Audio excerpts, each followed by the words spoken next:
Assalamualaikum warahmatullahi wabarakatuh.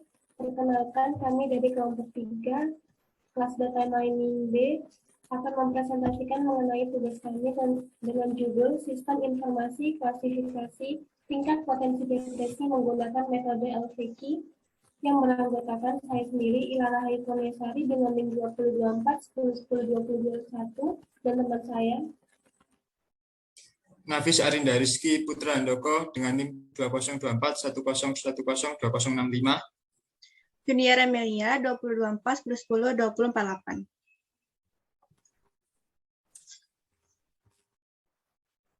Pada pendahuluan ini, di latar belakang depresi atau gangguan kejiwaan merupakan penyakit psikologi yang terjadi di dalam otak manusia yang kurang atau tidak normal. Menurut data dari WHO, terdapat 21 juta orang yang terkena skizofrenia. Ada 2 contoh depresi berat yang banyak sekali ditemui pada penderita depresi tingkatan berat seperti skizofrenia dan episode. Pada metode LVQ ini, salah satu metode klasifikasi yang digunakan untuk mengklasifikasikan pola yang masing-masing unit output mewakili kategori atau kelompok tertentu. Lanjut. Ada rumusan masalahnya. Bagaimana cara mengidentifikasi tingkat potensi depresi mahasiswa UNED menggunakan metode LVQ dengan tujuan mengidentifikasi tingkat potensi depresi mahasiswa UNED dan batasan masalahnya, yakni proses yang dilakukan hanya sebatas penerapan algoritma LVQ untuk memprediksi tingkat potensi depresi pada mahasiswa UNED. Lanjut. Manfaat penelitian bagi peneliti yang pertama adalah menambah pemahaman, yang kedua mengetahui tahapan detailnya, dan manfaat peneliti bagi mahasiswa UNED-nya adalah sebagai acuan untuk melakukan prediksi terhadap tingkat potensi depresi. Lanjut. Tinjauan pustakanya. Pada penelitian terdahulu, metode dalam data mining khususnya yang kami bahas ini adalah LVQ, di mana telah banyak digunakan dalam penelitian terdahulu yang bertujuan untuk membantu atau menyelesaikan masalah yang terjadi dalam ruang lingkup perkuliahan atau pada mahasiswa dalam kampus. Penelitian yang dilakukan, contohnya penelitian dilakukan oleh Dwi Kartini, Raditya Adinugroho, dan Muhammad Reza pada tahun 2017. Yang berjudul Klasifikasi Kelulusan Mahasiswa Menggunakan Algoritma Learning Factor Quantization. Yang kedua contohnya yakni dari Muhammad Siddiq, Sarjon David, dan Julius Santoy pada tahun 2017 yang berjudul Penentuan Bidang Konsentrasi Tugas Akhir Menggunakan Metode Learning Factor Quantization. Lanjut. Pada landasan teori, pengertian depresi sendiri menurut Beck dan Alford pada tahun 2009 merupakan sebuah gangguan psikologi yang ditandai dengan penyimpangan perasaan, kognitif, dan perilaku individu. Menurut Santrock, pada tahun 2003 menjelaskan bahwa terdapat istilah suasana hati yang tertekan, di mana seorang mengalami kesedihan dan beberapa afeksi negatif lainnya. Lanjut. Ciri-ciri depresi dan aspek psikologinya, yang pertama selalu dibebani rasa bersalah, yang kedua merasa putus asa, rendah diri, dan tidak berharga, yang ketiga selalu merasa cemas, keempat suasana hatinya yang buruk, kelima mudah marah atau sensitif serta mudah menangis, yang keenam sulit berkonsentrasi, berpikir, dan mengambil keputusan. Lanjut. Yang ketujuh menjadi apatis terhadap lingkungan sekitarnya. Yang kedelapan tidak tertarik dan tidak memiliki motivasi terhadap segala hal. Yang kesembilan timbul ide untuk menyakiti diri sendiri atau percobaan bunuh diri. Depresi dan aspek fisiknya. Yang pertama selalu merasa kelelahan. Yang kedua selera makan menurun. Yang ketiga insomnia atau malah terlalu banyak tidur. Yang keempat pusing atau rasa nyeri yang tidak jelas alasannya. Yang kelima, gerak tubuh dan cara bicara lebih lambat dari biasanya. Yang keenam, tidak ada gairah seksual. Dan yang ketujuh, berat badan turun secara drastis. Faktor yang mempengaruhi depresi yang pertama adalah status pendidikan, yang kedua usia, yang ketiga jenis kelamin, yang keempat status sosial dan ekonomi. Lanjut.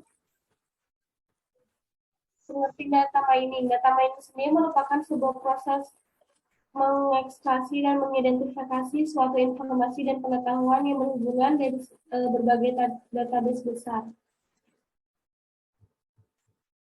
Selanjutnya akan dijelaskan oleh teman saya. Selanjutnya yaitu Learning Vector Quantization atau LVQ. Learning Vector Quantization adalah suatu metode pelatihan untuk melakukan pembelajaran pada lapisan kompetitif dan terawasi, yang arsitekturnya jaringan berlayar tunggal atau single layer. Selanjutnya, baik, sini adalah langkah-langkah yang dilakukan pada metode LVQ. Kita misalkan vektor input yang digunakan sebanyak n data dan m vektor output. Nantinya data tersebut akan dibagi ke dalam K kelas. Langkah pertama yang dilakukan yaitu menghitung nilai bobot menggunakan algoritma pelatihan. Tetapkan nilai bobot awal variabel input ke J menuju ke kelas ke I, yang disimbolkan dengan Wij, di mana I sama dengan 1, 2, sampai N, dan J sama dengan 1, 2, sampai M. Tetapkan nilai untuk parameter learning rate yang disimbolkan dengan alpha. Tetapkan nilai untuk pengurangan learning rate sama dengan det alpha. Tetapkan nilai untuk minimal learning rate yang diperbolehkan, min alpha. Masukkan vektor input Xij dengan I sama dengan 1, 2, sampai N. Yang kedua, target berupa kelas sebanyak K yang disimbolkan dengan TK. Tetapkan kondisi awal IPOT sama dengan 0. Lakukan iterasi langkah-langkah di bawah ini jika nilai alpha lebih besar atau sama dengan min alpha. Yang pertama yaitu IPOT sama dengan IPOT plus 1. Yang kedua, kerjakan J hingga jarak Euclidean minimum dengan J sama dengan 1, 2, sampai K. Yang ketiga, perbaiki WJ dengan ketentuan, jika T sama dengan CJ, maka hitung WJ sama dengan WJ plus alpha dikali XI min WJ. Yang B, jika T tidak sama dengan CJ, maka hitung WJ sama dengan WJ min alpha kali XI min WJ. Yang keempat, mengurangi nilai alpha dengan rumus yang A sama dengan alpha dikali dek alpha. Yang B, alpha sama dengan alpha dikali dek alpha. Baik, selanjutnya. Setelah dilakukan pelatihan, nantinya akan diperoleh bobot-bobot akhir. Bobot tersebut akan digunakan untuk melakukan pengujian pada input. Pengujian dilakukan dengan langkah sebagai berikut. Pertama, masukkan data yang akan diuji, misalnya Xij dengan I sama dengan 1, 2, sampai NP, dan J sama dengan 1, 2, sampai M. Yang kedua, kerjakan untuk I sama dengan 1, sampai NP. Tentukan J sedemikian hingga jarak Euclidean minimum dengan J sama dengan 1, 2, sampai K. Lalu, yang kedua, J adalah kelas untuk XI. Berikut ada keterangan yang kami gunakan dalam rumus-rumus ini. Baik, selanjutnya. Metodologi penelitian. Untuk jenis penelitian, ini berupa penelitian kuantitatif. Penelitian kuantitatif merupakan suatu riset yang berdasarkan data hasil pengamatan berupa angka, yang kemudian data tersebut harus diolah lagi menggunakan perhitungan statistik untuk mengetahui hasil dari penelitian. Selanjutnya, objek penelitian. Objek yang menjadi penelitian ini adalah tingkat potensi depresi mahasiswa Universitas Jember. Tempat dan waktu penelitian ini yaitu tempatnya dilakukan di Universitas Jember sejak minggu keempat bulan Oktober sampai minggu ketiga bulan November 2021. Jenis dan sumber data. Jenis data yang digunakan dalam penelitian ini adalah data primer. Dalam penelitian ini, data primernya berupa umur, jenis kelamin, serta ciri-ciri atau gejala depresi yang dialami responden. Sumber data dari mahasiswa Universitas Jember. Selanjutnya, metode pengumpulan data. Dalam penelitian ini, metode pengumpulan data yang digunakan adalah metode angket atau kuesioner. Kuesioner ini ditujukan kepada mahasiswa Universitas Jember untuk mengetahui skala dari gejala-gejala depresi yang dialami responden dan selanjutnya akan digunakan untuk penelitian. Baik, selanjutnya. Tahapan penelitian. Yang pertama, menentukan judul. Selanjutnya, pengumpulan data. Yang ketiga, identifikasi masalah. Selanjutnya, dianalisis masalahnya. Setelah itu, perumusan masalahnya. Selanjutnya, implementasi data mining. Dan ditemukan hasilnya, maka akan dianalisis hasilnya. Setelah itu, ditentukan kesimpulan dari penelitian ini. Implementasi. Untuk atribut yang kami gunakan adalah umur, jenis kelamin, dan jenis kelamin. Jadi, karena umur dan jenis kelamin itu salah satu faktor yang mempengaruhi tingkat depresi seorang. Lalu aspek psikologis. Di sini atributnya yaitu rasa bersalah, kurang percaya diri, cemas, mood yang buruk, sensitif, kurang berkonsentrasi, apatis, dan kehilangan motivasi. Lalu aspek fisik. Atributnya yaitu sering merasa lelah, berat badan, dan nafsu makan turun, jadwal tidur berantakan, dan sering merasa pusing. Lalu ada masalah pribadi. Selanjutnya, yaitu kelas. Untuk satuan nilai 1, artinya tidak berpotensi. Lalu nilai 2 berpotensi, nilai 3 sangat berpotensi. Selanjutnya, yaitu normalisasi. Tujuan normalisasi yakni untuk menjadikan rentan nilai pada setiap atribut sama, yakni 0 sampai 1 dengan rumus seperti di bawah ini. Dan berikut adalah dataset yang kami gunakan. Selanjutnya, mungkin akan dijelaskan oleh teman saya. Selanjutnya adalah inisialisasi variabel. Jadi pada metode LVG ini ada 3 variabel yang harus diinisialisasi, yaitu max epoch, kami inisialisasi 3, lalu learning rate nilai 0,1, dan fungsi pembelajaran atau penurunan learning rate sebesar 0,1. Lalu setelah dilakukan inisialisasi, maka dataset harus dipecah menjadi 3, yaitu bobot awal, data test, dan juga data train. Untuk bobot awal harus mewakili setiap kelas. Di sini karena ada 3 kelas, maka terdapat 3 bobot awal. Lalu setelah itu ada data test, kami menggunakan 7 data test, dan sisanya 23 data sisanya digunakan untuk data train. Selanjutnya adalah melakukan training. Jadi untuk training kami menggunakan sampel 3 data train teratas. Jadi pada setiap data dan setiap epoch, maka setiap data tersebut harus mencari jarak Euclidean ke setiap bobot.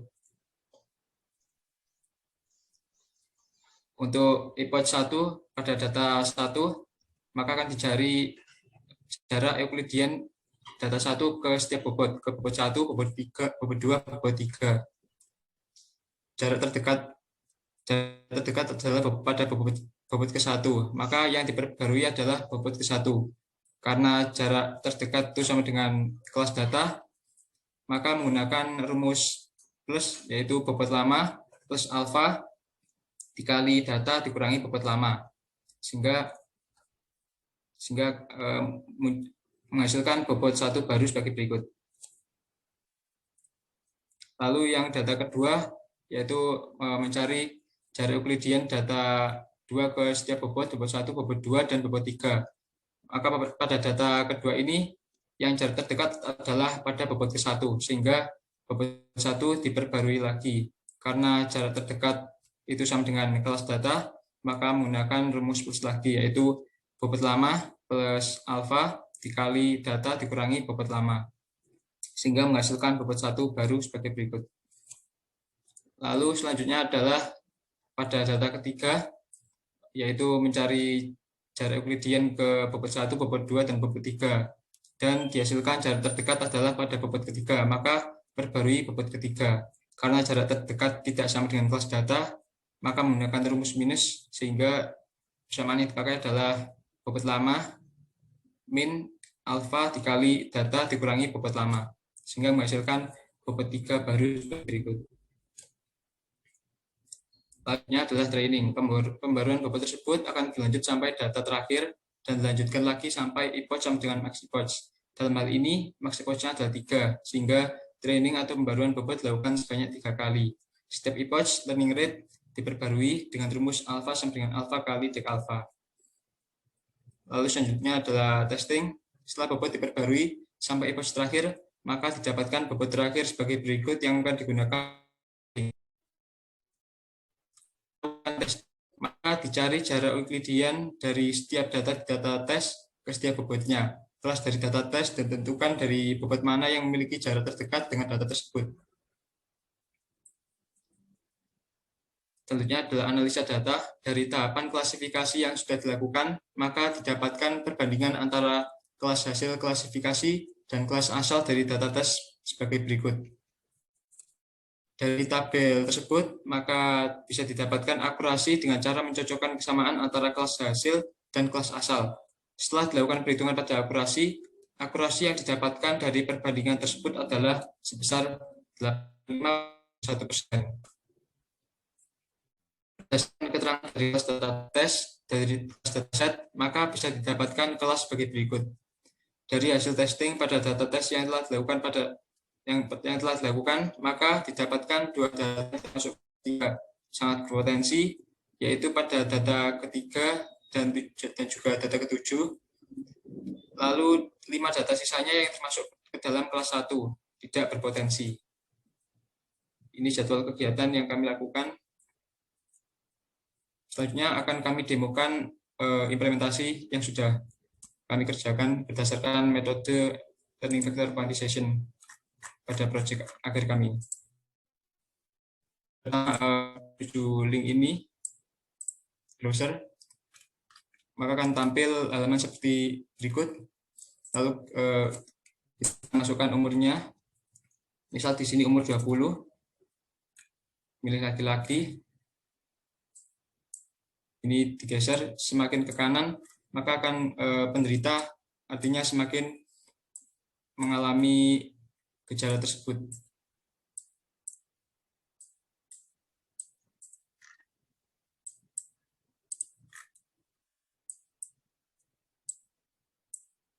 Lalu kita submit.